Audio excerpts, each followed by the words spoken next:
Blade Kitten is one of those games you buy out of curiosity. The same thing that prompted me to buy Bioshock, Mad World and... BitBoy. Blade Kitten is a download-only game brought to us by Atari and Chrome Studios, who are well known for bringing us the first and second Legend of Spyro games, as well as Tasmanian Tiger. You know, that one animal mascot that claimed to be better than Sonic, Crash and Spyro combined? Oh, time can be a cruel and ironic fate. Before we start on the game, let me say that Blade Kitten is based on a webcomic of the same name and is not an adaptation of the comic storyline. Instead, it takes place 3 years before the comic. On a side note, Steve Samichiadis, who was the creative director of Chrome Studios, is also the creator and writer of Blade Kitten, so I guess any webcomic eyes with close ties to a video game developer can get their wish for a video game adaptation? Oh, I'm so killed for that. The game begins with Kit Ballard tracking down a local troublemaker called Tara Lee, but on their way to doing so, Kit runs into a fellow bounty hunter, Justice Creel, who destroys her ship and steals her breaker key, which contains all the information she needs to track down and capture Tara Lee. I would go further on with the story, but it takes several turns that eventually get what the overall plot is about. Something about helping villagers, finding an artifact, and cuts off saying wait for episode 2.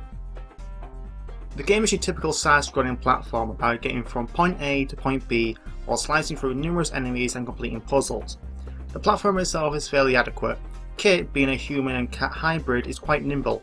Not only is she able to double jump, land on perches, slide and wall jump, but she can sprint and leap over chasms using a stamina meter and can also climb most walls and ceilings that helps traversing wide open levels.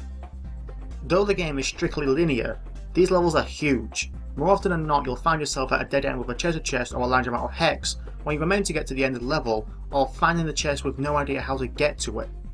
Kit is also accompanied by 2 creatures, Skiff, who can collect hex in the foreground or sabotage generators, and Newts, a Star Wars Tauntaun-like creature that travel and break walls.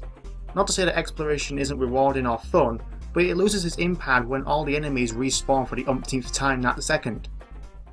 That's one of the main problems I have, and that the combat is dull. All the enemies die from a few swings of Kit's sword or from a bang shin if you slide into them. The only challenge is when you get overwhelmed on more than one occasion.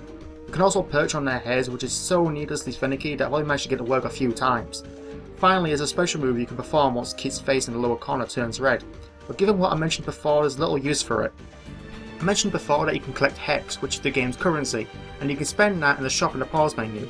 You can purchase health, stamina and sword upgrades, as well as new costumes that don't add anything to the gameplay unless you really want to see Kit in her pyjamas. The best feature of this game is its presentation. The voice acting is well done and keeps up the playful tone of the title, and Kit's platforming animations are fluid. Ah, shucks. Are you trying to scare me or something? 'Cause you really suck at it. Speaking of which, the whole game has an anime-style charm that reflects the comic quite well, although the environments lack that charm and are often recycled. I can't say much about the music aside from the title screen and pause menu tracks. The rest of the game's soundtrack gets overshadowed by the voice acting and the continuous combat sound effects. This is the biggest fault of Blade Kitten. It focuses too much on looking and sounding good that it neglects everything else. Tight platforming, engaging combat, replayability and any sort of challenge. Your health and stamina meters recharge by themselves and you are given unlimited lives. You can probably breeze through this within 2 to 3 hours at the most and never look back. That's not to say this is a bad game. It's a decent distraction while you're waiting for something that actually matters. If you're looking for a simple yet mindless platformer with a cute protagonist, then give Blade Kitten a try. I rate this game 5.6 out of 10.